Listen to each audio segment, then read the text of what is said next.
raccourci par la transformation de Lorentz. Alors, lorsqu'un référentiel S' en mouvement se déplace à une vitesse v par rapport à un référentiel S, les coordonnées x, y, z et t d'un événement mesuré dans S deviennent x', y', z' et t' dans S'. En mécanique classique non relativiste, il convient de faire une transformation de Galilée pour déduire x', y', z' et t' à partir de x, y, z et t. Par exemple, si S et S' coïncident à t égale 0 et si S' se déplace parallèlement à x vers les x positifs, on aura x' qui est égal à x moins vt, y' qui est égal à y, z' qui est égal à z et t' qui est égal à t.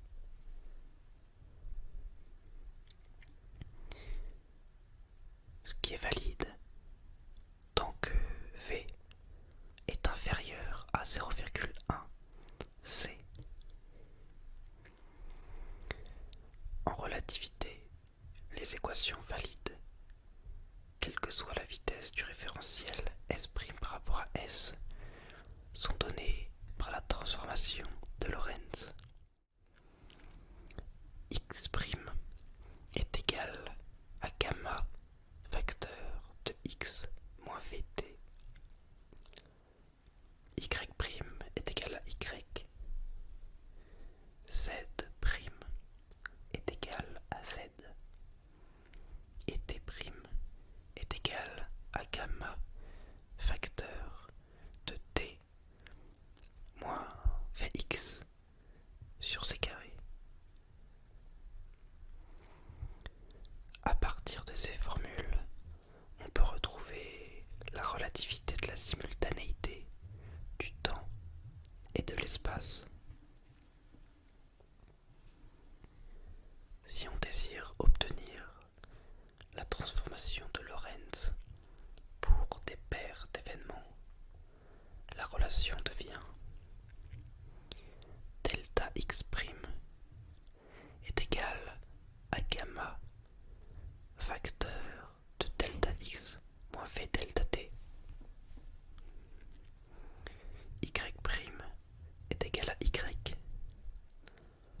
V' est égal à v.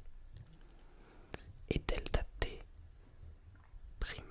est égal à gamma facteur de delta t moins v delta x sur c carré.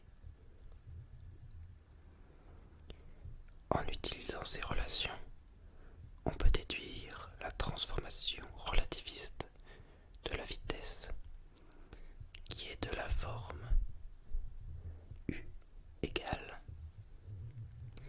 U' plus V sur 1 plus U' V sur C carré.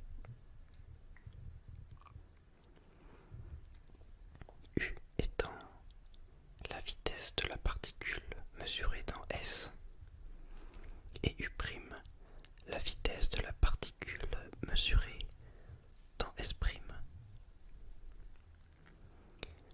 On voit ici que si la vitesse d'une particule est égale à c dans le référentiel S' ou dans S, elle reste égale à c dans le référentiel S ou dans S'.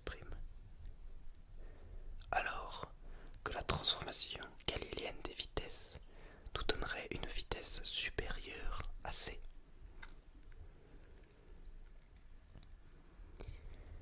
Nous allons maintenant parler de l'effet Doppler relativiste. D'après l'effet Doppler, la fréquence d'un son perçu par un récepteur est modifiée selon que la source se rapproche ou s'éloigne. Elle dépend à la fois de la vitesse de déplacement du récepteur et de la vitesse de déplacement de la source, selon la relation f' qui est égale à f, facteur de v plus ou moins vd sur v plus ou moins vs. V étant la vitesse du son, vd la vitesse du détecteur et vs la vitesse de la source. Plus vd si le détecteur se rapproche de la source et plus vs si la source s'éloigne du détecteur. Ce n'est pas le cas pour les ondes lumineuses et les ondes électromagnétiques en général, pour lesquelles il ne faut tenir compte que de la vitesse relative entre la source et le détecteur mesurée dans l'un des référentiels.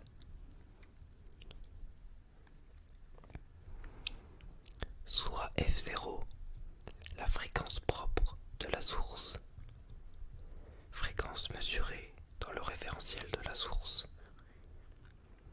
et f, la fréquence mesurée par un observateur se déplaçant à la vitesse v par rapport au référentiel de la source.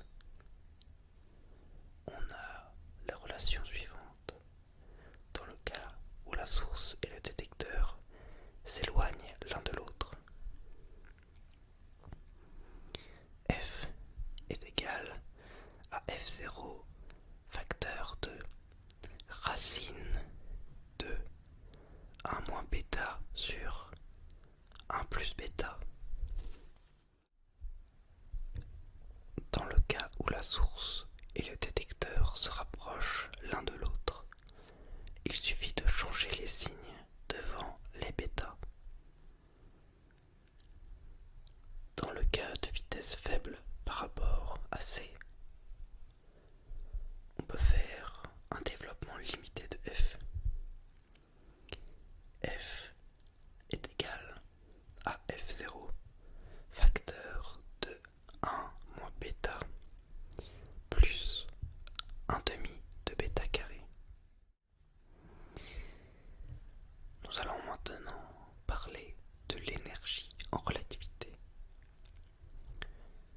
On va commencer par l'énergie au repos.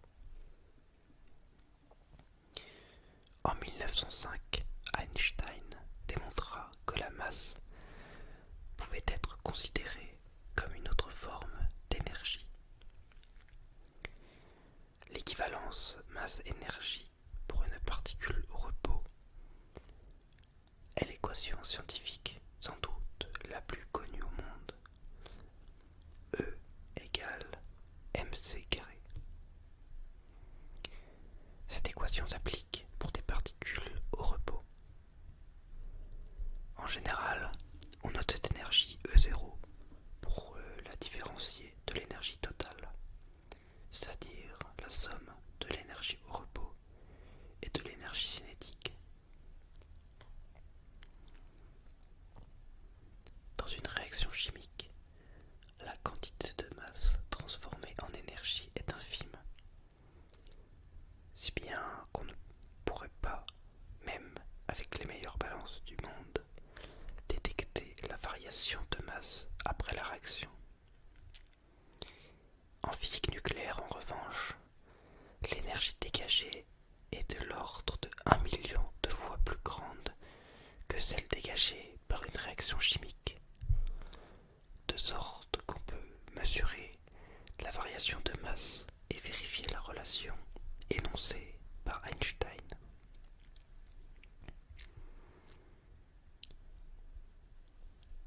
La fusion nucléaire repose sur le dégagement d'énergie lorsque deux noyaux légers se combinent pour former un noyau plus gros. Pour parvenir à faire fusionner deux noyaux, il faut franchir la répulsion coulombienne et se trouver dans la portée de leur interaction forte attractive. Par conséquent, il faut une température suffisamment élevée pour que les particules possèdent assez d'énergie pour pénétrer dans la barrière coulombienne.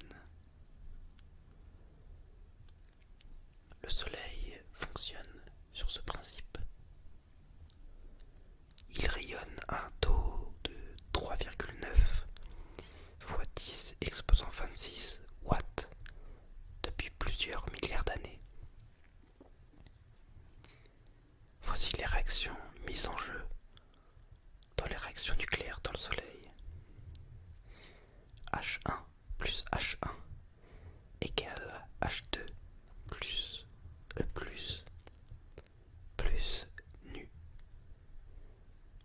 Q est égal à 0,42 mégaélectronvolts. Avec nu, neutrino, H2 deutéron et E plus positron. Réaction d'annihilation entre un positron et un électron qui libère un photon gamma. E plus E moins devient gamma plus gamma. Q est égal à 1,02 mégaélectronvolts. La probabilité de formation d'un deutéron à partir de la première réaction de collision proton-proton est très faible, de l'ordre de 10 exposant moins 26. C'est la lenteur de ce processus qui régule le taux de production d'énergie et empêche le Soleil d'exploser. Malgré cela, environ 10 exposant 12 kg de deutérium H2 sont produits chaque seconde. Ensuite, un deutéron et un proton fusionnent pour former de l'hélium-3. H2 plus H1 devient He3 plus gamma, avec Q égale 5,49 mégaélectronvolts. Enfin, les noyaux d'hélium-3 réagissent pour former une particule alpha, noyau d'hélium-4. He3 plus He3 devient He4 plus H1 plus H1 avec Q égale 12,86 mégaélectronvolts. Au total, la chaîne donne 4H1 plus 4E- devient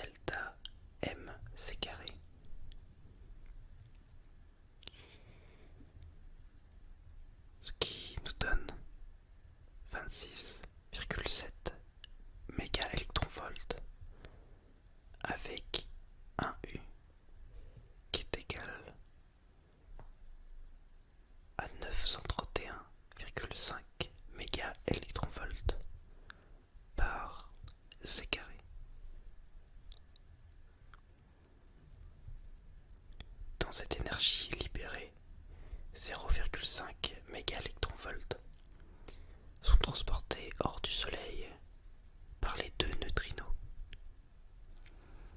Le reste se trouve sous forme d'énergie thermique au cœur du Soleil qui va rayonner par rayonnement du corps noir. Or, cette chaîne PP est beaucoup trop lente pour être utilisée sur Terre. En revanche, il est possible d'utiliser des réactions deutéron-deutéron. H2 plus H2 devient He3 plus N, où Q égale 3,27 mégaélectronvolts. Et H2 plus H2 devient H3 plus H1 avec Q qui est égal à 4,03 mégaélectronvolts. Ensuite, réaction de deutéron-triton. H2 plus H3 devient He4 plus N, où Q est égal à 17,59 mégaélectronvolts. On trouve du deutérium dans l'eau de mer, ce qui représente donc une quantité d'énergie illimitée. Trois conditions doivent être remplies pour faire fonctionner correctement le réacteur de fusion. Le milieu est forcément un plasma, puisque la température doit être très importante.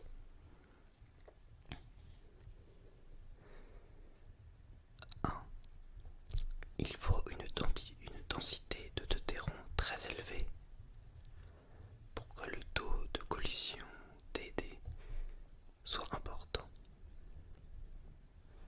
2. Il faut former un plasma chaud, température électronique et ionique très élevée, pour que les particules puissent pénétrer la barrière coulombienne. Et 3. Il faut utiliser une période de confinement suffisamment longue. Or, aucun objet solide, quel que soit le matériau utilisé, ne peut contenir des températures aussi élevées, plusieurs centaines de millions de degrés. En employant les réactions DT 1,22, la condition suivante doit être remplie pour créer le phénomène de fusion. N taux supérieur à 10 exposant 20 secondes par mètre cube. C'est le critère de Lawson qui indique qu'il faut soit une très grande concentration pour un temps de confinement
sa masse énergie et de son énergie cinétique. On peut donc écrire E égale E0 plus K, qui est égal à mc carré plus K.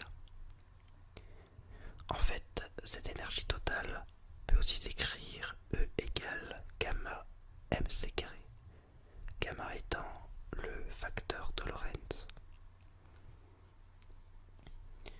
Voyons maintenant l'énergie cinétique. On peut déterminer K en reprenant l'équation de l'énergie totale.